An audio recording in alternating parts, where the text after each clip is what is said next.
Hello, guys. This is your host, Amal Gio, and welcome to yet another episode of Amal Speaks podcast.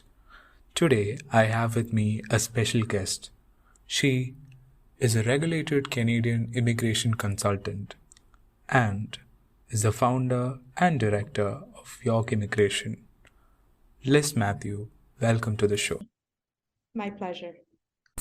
So, ma'am, the first question that I would like to ask you is that application process undergoes rampant change every year.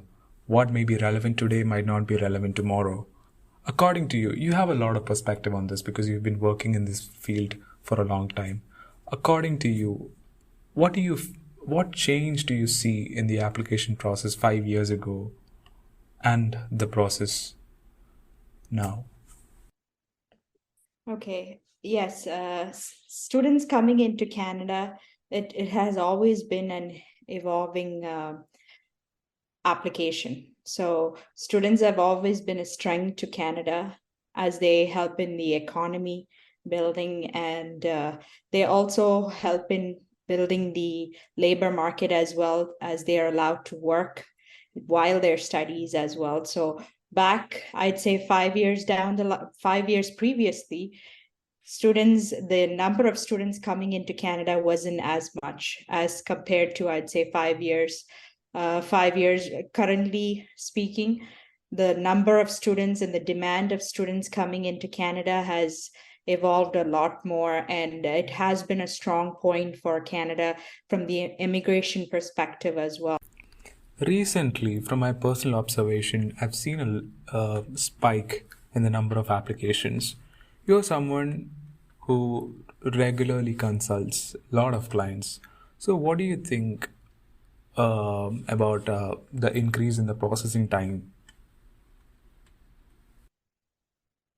There are different kind of applications being processed by IRCC, and you can either come into Canada as a permanent resident, or you can come into Canada for working, or you can come into Canada to study, and then or you can come into a visitor. So as you can see, I've mentioned here 4 types of different kind of applications, and they're processed in different manner.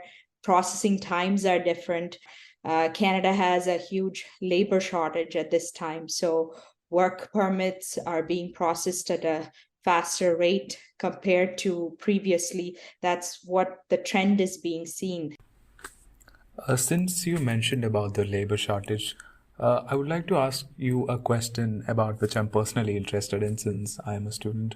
And so recently, ISCC announced that it would be uplifting the 20-hour work limit placed on students. So what do you think it's positive, or what's your take on that? That will be definitely a plus point to the labor shortage and the economy building of Canada. That is why IRCC did bring in that regulation to kind of cope up with that shortage. That was a genuinely valuable conversation. Thank you so much, ma'am, for your time. And I think this is a topic that's very relevant, and a lot of students and even people planning to come to Canada would find this conversation useful. Thank you so much. Thank you so much for having this conversation with me. My pleasure.